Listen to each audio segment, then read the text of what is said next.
Bismillahirrahmanirrahim. Assalamu alaikum wa rahmatullah. Welcome to Young Smirks. Young Smirks? Young Smirks. That's the name of the podcast. Inshallah. What do you think? How'd you come up with that? Well, it's quite original, yeah? Yeah, it's pretty. I wouldn't have guessed that. Really? Young Smirks. Young Smirks. What does that stand for? Do a bit of research, inshallah. Okay. And I'll tell you later, inshallah. Not on air. But yeah, alhamdulillah, today we have brother Saajid, all the way from the US of A. Assalamu alaikum, bro. Wa alaikum salam wa rahmatullahi So wa thanks for barakatuh. joining me on the podcast. Oh, please, thank you for having me. It's been about a year this week since we last met, and we filmed some videos about atheism. Hmm. And yeah, alhamdulillah, I'm happy to be back here in Medina. How's it been going? Great. I was just for the listeners, I just wanted to mention something. I woke up this morning and I saw this text message from you asking me to be on your podcast, and I was just saying how surreal that is. Yeah, barakallah So feek. tell us about yourself. You're a revert to Islam.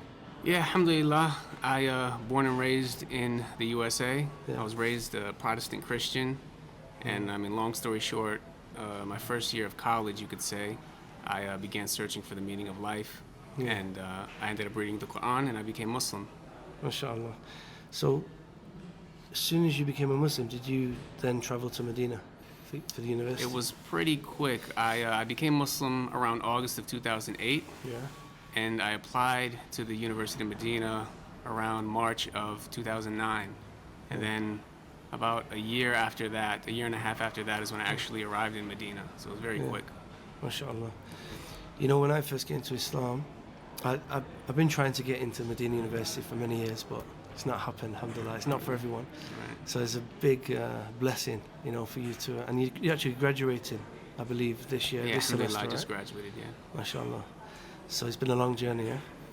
Yeah, it's hard to believe. I remember when I first came, every step of the way, it's just been hard to believe that I'm in Medina, that I'm studying, or that even graduating was even something I could attain. It was just something that was very difficult. But alhamdulillah, Allah made it easy, and I'm excited to get involved in da'wah full time now that I've been studying. And, MashaAllah. We're very excited for that as well. SubhanAllah, ilmstitute, this is your YouTube, how can you say, channel or organization. yeah. And I've got some friends back home in the UK, brother Cameron, and I've got to give them a shout out. We've got Mashallah. brother Lee and Richard. They're big fans of Ilmstitute, and MashaAllah. they're waiting for that WhatsApp message of Oh, Saajid. No, they're really good brothers, mashallah, and I know they follow your work. And you've interviewed quite a lot of, students of knowledge. You've had Sheikh Tahir Wyatt on your show, on your channel, Mufti Manir as well, very popular duat, who have actually graduated from Medina and actually returned back home to the States. How was it meeting these guys? Alhamdulillah, it's very surreal. The whole, I'm sure you've experienced the same thing. Allah, we both come from similar backgrounds in that we were both involved in music, and then we gave it up, and now we've been trying to give da'wah, and all the people that you meet along the way, people that you love them for the sake of Allah, because they're your Muslim brothers, and you see them giving da'wah, and then, Allah just, by the will of Allah, you guys cross paths and you work together, so it's just been a real blessing, SubhanAllah, I was actually speaking to a friend of mine, and when I was a jazz singer, I was doing quite well in the as well as you can do, in the dunya. And SubhanAllah, it's literally, that I feel that Allah has replaced it, with something better, because the people I've managed to come into contact with, like yourself, Sheikh Tahir, met him, and Dr. Bilal and others. SubhanAllah, these are, the cream of the da'wah, of the English da'wah. You can't put my name in there, but I know exactly what you mean. I was thinking, just coming into contact with these legends, Yeah. SubhanAllah. I was thinking the exact same thing. I was thinking about the exact same hadith about how if you give up something for the sake of Allah, He'll replace it with something better. And I was thinking how back when I was involved in music, I never reached the level you did, but I felt like I was on the verge. I was right on the verge of actually meeting people that I looked up to and loved. And Alhamdulillah, you didn't. alhamdulillah, I didn't. And then I gave it up for Allah's sake. And then like you said, now I'm in contact with like actual like the sort of the Muslim versions of those people that are in front of the people, and and I'm sure you've experienced the same Definitely, thing. definitely. And Dr. Bilal Phillips specifically, Right. when it was his video that really brought me on board. Really, that was a main reason for me actually accepting Islam. And but yeah, it's just good, and I feel blessed to actually been given this opportunity from Allah to actually be involved in dawah. I'm not a scholar, I'm not a student of knowledge to that level, but to be able to convey the basic message of Islam. And I think it's important that people understand that people have different roles in Islam as well. Not everyone's a scholar, not everyone's even a student of knowledge, but everyone can convey the basics of Islam, Exactly. And I feel like that's my job personally, that's the role that I've taken on board, to try to educate the Muslims at a basic Islamic level, and I mean, with your ilmstitute, you kind of address dawah, but you also address like issues that are happening, like current affairs. I mean, recently what are the recent videos that you've covered? Well, just yesterday I posted a video about this application called Abshir that they use here in the kingdom. And just the Western media, they attack Saudi Arabia, and it's very hard to tell unless you've lived here. Yeah. So few Americans or people in the UK really know what it's like living here. And so, for example, they were trying to call this application a woman tracker, or a wife tracker rather, saying that, Saudi men, they use it to track their wives because they're trying to push this liberal feminism and make Islamic values look backwards. They use Saudi Arabia as a tool, but they're really attacking Islam. They think it's oppressive for like a man to have any sort of responsibility or authority in a family structure. And so I was just addressing how inaccurate that was and how ridiculous it was. I was actually speaking to Dr. Lawrence Brown about this yesterday. He's actually lived in the kingdom, the Saudi kingdom. The kingdom of Saudi Arabia, not the United Kingdom. Well, he actually lived there as well. Really? About 20 years ago. Yeah, he used to live in Cambridge.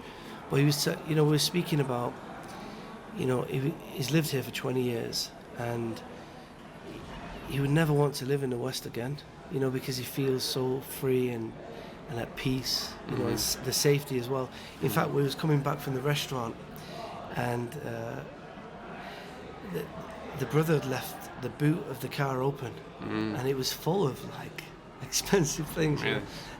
Nobody touched it, and I've actually lived in Kuwait for a couple of years, and it was then that time out of the West. Now that when I go back, I actually see how bad it is there. All the evils that you have, the dangers, physical dangers as well as spiritual dangers. People leaving Islam. Muslims involved in gangs and crimes and things like that. And you've got all this propaganda against the Muslims, against Saudi Arabia, against the Gulf. And my experiences with the Gulf, it's an amazing place, Yeah, for sure. SubhanAllah, I'd love to settle. Yeah. I mean, of course, every Muslim would like to live specifically in Medina, but anywhere in the Gulf, it's such a great place. I mean, what type of experiences have you had? I've had. How long have you been here now? It's been 8 years. 8 years. Alhamdulillah. So what type of... No, I agree with you 100%. Yeah. I think a problem with the West, with the way that they push freedom, is that they're always talking about the freedom to do things, but there's also freedom from certain things. There's also to have freedom from being sexually harassed, or just your kids being led astray by shaitan, and all these different things, being exposed to drugs and crime and stuff like that. They never talk about that, whereas in a place like Medina, you might not have the freedom to drink alcohol, but you're free from all the dangers of being hit by drunk drivers and stuff like that, So, and this is what happens when you follow divine guidance. Allah knows everything. So when Allah tells us this is the proper way to live, it's not always about us trying to make sure that we understand it or that it aligns with all of human conjecture, but you can just see the results. Anybody who's actually lived in a place like Medina, and like you said, lived in the Gulf, where they implement certain aspects of Islam, it's very clear the results, the peace. I seen your video a few weeks ago about the the Saudi who went to Canada. Yeah. The Saudi woman who, she's left Islam, and they're kind of using her as a trophy. Mm-hmm. You know, one of the points you mentioned, you mentioned that there's so many legitimate refugees who are fleeing, war and persecution, who are queuing for safety. Mm-hmm. And you've got one, Saudi woman who's claiming, she's in trouble. Mm-hmm.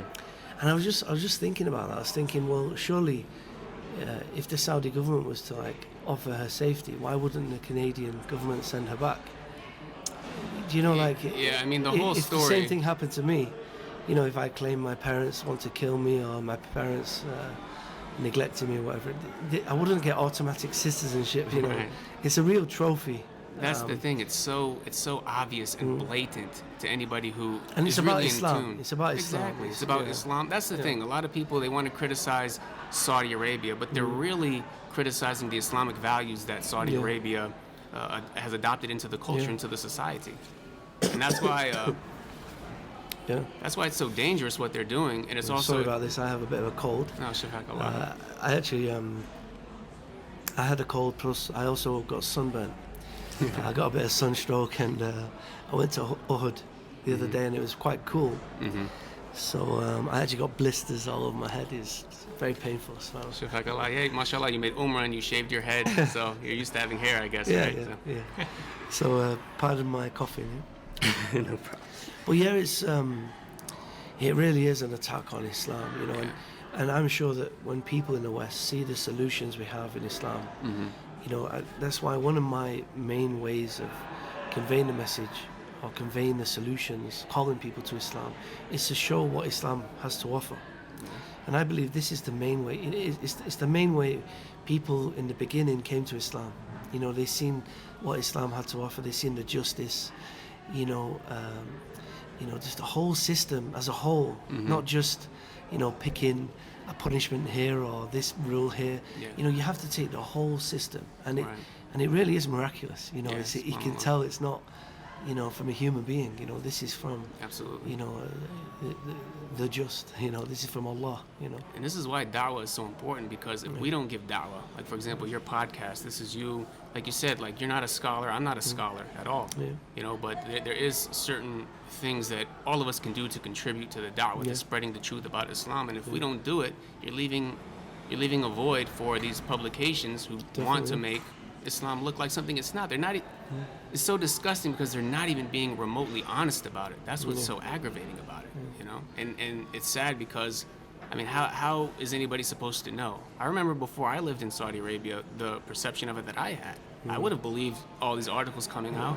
Yeah. I remember. I remember when I actually came to Saudi for the first time. Yeah. It must have been maybe 7-8 years ago. Mm-hmm.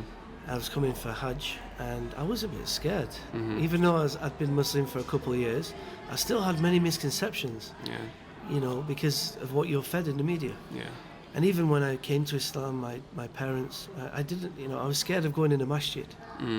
I was a Muslim, but I was scared to go in a masjid, So it's totally understandable people having these fears, because it's the constant propaganda in the media. Absolutely. And what's interesting, when you travel to different parts of the world where they've not experienced this propaganda, they've not come into contact with negative views about Islam, such as South America, parts of the Far East, they're not scared about Islam. Really? It's definitely more towards Europe and the North Americas. Right. So that's why giving da'wah, you have to have hikmah, you have to understand the people you're going to and how they've been preconditioned, because some of it is just they've been psychologically conditioned, and this is just, some of it is scientific fact. They've done experiments where, like, if you're constantly associating the term Islam with something bad, just you will emotionally, psychologically, the moment you hear about it, have certain negative emotions. So when you give da'wah, you have to do it with hikmah and understand the people you're going to. I mean, like, for example, in the USA, for sure, before 9/11 happened, it was completely different, I'm sure, giving da'wah, and just what people generally thought about the religion versus after 9/11. I remember I was in high school when this happened, and it was like, there are people I know. I was in high school. I remember exactly where I was when me too.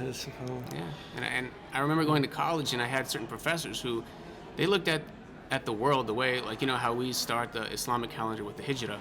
It's like they started the calendar like pre 9/11 and after 9/11. Like, that's how much America changed for a lot of people, you know. And it's like these are things we have to keep in mind, and we have to figure out how to deal with these preconceived ideas that people have, and what's the best way to call them to the truth. Yeah, subhanAllah. You know, we're going through a big change now in the certain laws being passed in the UK, such as, you know, how children can be taught on certain subjects like sex education, and it's becoming quite worrying, you know, for the Muslims, and for the first time, you know, you're getting Muslims, Christians and Jews coming together, actually complaining about this, you know, and standing together in certain issues. This is in the UK. I know in the States you have a lot of this type of thing, but it's worrying for a lot of people. You know, even my parents who don't have a religion, they're concerned about certain morals that, you know, the certain laws that are being passed in the UK, because it doesn't fit with their fitrah. You know, exactly. You know, I mean, they're not Muslim, but they still have a certain level of, you know, correct morality, you know, ingrained in the fitrah.